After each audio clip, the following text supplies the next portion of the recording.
This video is sponsored by Paradox Interactive.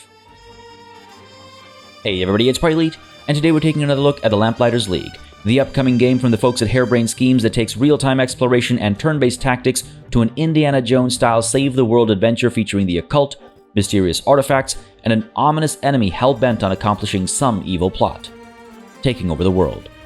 Please note that this video is not a review by any means, but instead a way for me to specifically highlight some of the key features of the game and what makes it an interesting new addition to the genre. If you enjoy the video, consider hitting the like button, and if you want to grab the game for yourself or learn more about it, check out the link in the pinned comment down below. Now, with timestamps as always and no time to waste, let's begin. The race to save the world. The Lamplighters League is a narrative-driven experience, so don't worry about me spoiling anything you won't know as you kick a new game off. Half the fun in a game like this is learning about the characters, the situation at hand, and watching it all unfold, and I don't intend to ruin that experience for anybody. If you dive into a new game right from the beginning, you'll follow a very specific few steps for the first few weeks of your adventure, though the game does allow you to zip past that initial setup for future playthroughs, skipping the opening tutorial and some of the introductions that become unnecessary with multiple runs. Whether you're starting from week 1 or skipping the tutorial and starting at week 4 with a hand-picked selection of starting agents, you find yourself in charge of a slowly growing band of adventurers that the game rather cheekily refers to as scoundrels. They're all very colorful characters who quickly find themselves working in service of a man named Locke, introduced to you at first simply as Mr. L. It isn't long before you're introduced to the Banished Court, a collective of 3 powerful noble houses that are presumably seeking world domination. That's how these stories tend to go, after all. They intend to accomplish this with the help of the Tower at the End of the World, aka the Tower of Babel, the World Tree, etc., etc., and Mr. L is racing them to said tower. Or at least he was. By the time you enter the picture, he's already lost the race, and he needs you to sabotage the Banished Court's efforts to actually enter and use the tower for long enough such that he's able to find it himself and bring an end to their dastardly scheme. Between missions, you return to this island hideout to reconvene, to upgrade your agents, and to seek out suppliers and allies that can help you prepare for future missions, and you'll also manage resources that range from generic supplies to skill points to intel to medicine and more. There's also a mysterious deck of cards that unlocks new abilities as you progress from mission to mission, allowing you to assign cards to your agents and bolster them in various ways, giving you the option to stack similar cards to increase their power or discard them to acquire additional resources with which to bolster them in different ways. This is the strategic layer of the game, where you choose which missions to tackle next from a collection that grows over time, and where you spend time getting to know the tools at your disposal to get ahead of the enemy. It's a fun, pulpy, action-adventure storyline, and reminds me of classic video games and movies in that genre. A band of unlikely heroes, each with their own strengths and weaknesses, exotic locations as you take on missions around the world, over-the-top villains with maniacal laughter that matches their dastardly plans, and just the right amount of occult and mystic stuff to keep things fresh and interesting. From the shadows. When you dive into a mission in the Lamplighters League, things will typically, if not always, start in stealth, with your operatives able to sneak around in real time, crouching behind cover, hiding in the tall grass, and otherwise attempting to stay out of sight. This is the state missions return to after a battle ends too, and beyond exploration, this state is when you perform recon, and when you use your agent's special takedown abilities to improve your odds ahead of combat, or to avoid it entirely. More on that in a bit. If you've ever played Mutant Year Zero Road to Eden or Miasma Chronicles, the combination of real-time exploration and turn-based tactics will be a familiar one. Real-time mode is how you actually traverse the map for a mission, and as you do so, you should keep an eye peeled for intel that can help flesh out what's actually going on with the story and the mission at hand, as well as pickups that range from objective essential items to grenades to medkits and much more besides. Gear you can sometimes start a mission with, but it doesn't hurt to have an extra grenade to toss in a sticky situation. You can also look around your vicinity in real-time mode to get an understanding of where the enemy individuals are patrolling, where they'd spot you, where you can sneak through, and where the environment might come to your assistance. Using recon mode, you can even spot weaknesses, resistances, and more details about what you're up against in general, how your enemy like to fight, abilities you might need to watch out for, etc., etc. Knowledge is half the battle, and when you come across a new type of enemy for the first time, it's not a bad idea to take a quick look at what they're capable of and plan around it. There's nothing quite like not realizing the enemy you deprioritized is able to summon reinforcements out of thin air if you leave them standing. Recon mode aside, moving around will often reveal vantage points or unique angles of approach that you can only access with the help of specific character classes. Some are able to clamber up to reach otherwise unreachable spots, some are able to break down flimsy wall sections to let the entire party through, and others are able to pick locks to do the same. often allowing you to approach a situation from an otherwise locked-off angle, sometimes literally. You can, as you might expect, move your entire party as a group, or you can split them off and move them separately if and when needed. This will, at the very least, help you set up for combat, and at best, allow you to find clever ways to tackle your mission as a whole, sometimes avoiding conflict entirely, and at times gaining access to better cover or establishing choke points for an upcoming fight. As alluded to earlier, real-time exploration also allows you to soften the enemy up ahead of combat, or avoid it entirely. This involves using your agent's unique takedown abilities. Though you only have a limited number of uses available for the duration of any single mission, these uses can be recharged if you find the appropriate pickup, and either way, you'll want to use them to gain the upper hand where possible. They're all great ways to get an advantage in an upcoming fight. On which note, let's discuss what happens when things get loud.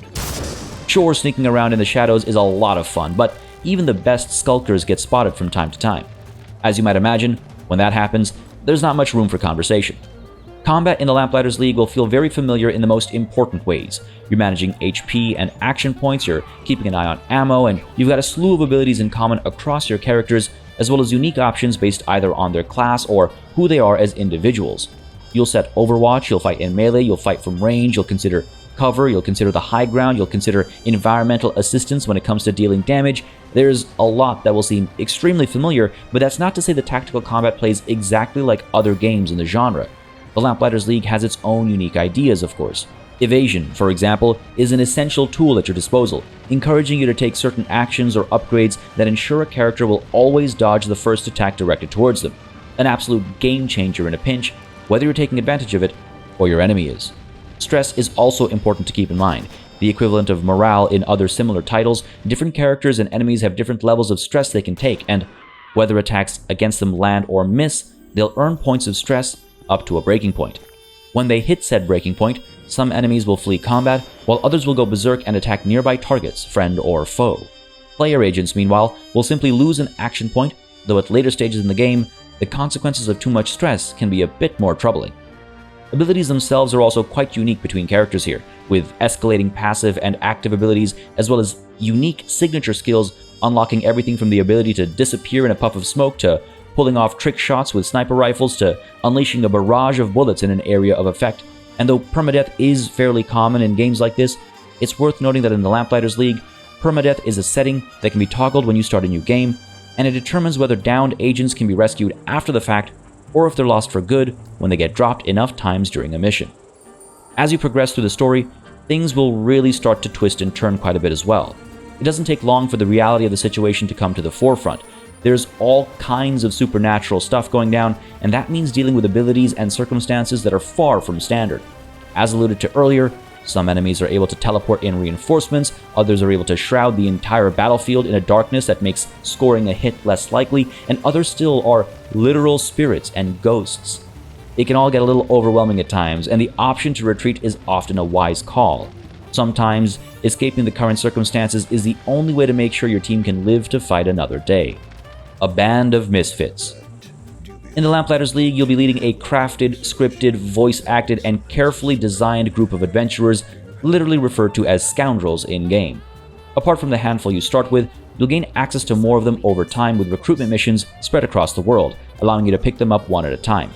Recruitment is a slow process with opportunities coming up from time to time, and you have to choose which order to chase new agents in based on your preferred playstyle and approach.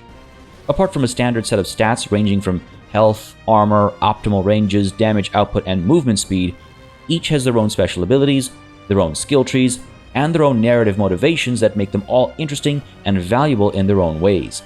Each character is distinct, not just narratively, but mechanically as well. While they have access to a variety of gear, their primary weapons are set in stone, though upgradable. This means Ingrid, for example, will always fight in melee, Eddie will always dual-wield pistols, Purnima will always have a rifle, so on and so forth. Finding the right combination for any particular mission, then, is essential. Apart from their weapons, you also need to consider their classes, as that greatly impacts your approach at any given time. There are 3 classes of characters in the Lamplighters League: Sneaks, Bruisers, and Saboteurs, and each of them serve their own purposes in a mission. Sneaks are the sneakiest of the lot, as the class name might suggest, particularly good at hiding behind cover. They're also able to climb up and down surfaces that most can't, giving them access to alternate paths, often allowing them to get behind obstructions and open paths up for their allies. That aside, they're much better at staying hidden, and most enemies can't spot them if they're coming up from behind. This gives the sneak a perfect opening to close the gap to the enemy and knock them out as described earlier. Bruisers are heavy hitters. These guys can break through walls where cracked, as described earlier, and that aside, they're able to go crashing through a group of enemies, knocking up to 3 of them out cold on impact. This can massively tip the balance of an engagement in your favor, or completely shut down enemy resistance in an area.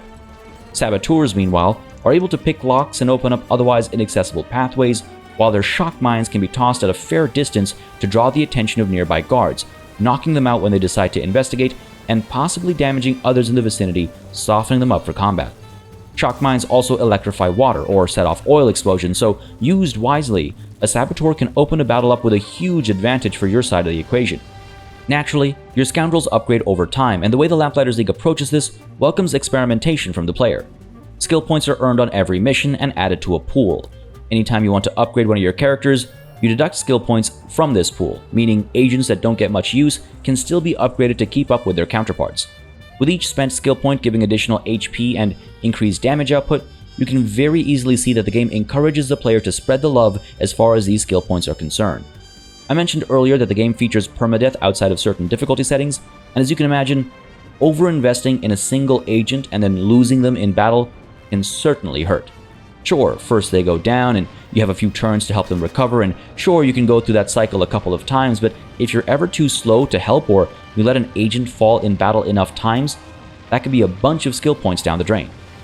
With that said, with certain difficulty settings, you might just get the chance to rescue said agents and keep the good fight going.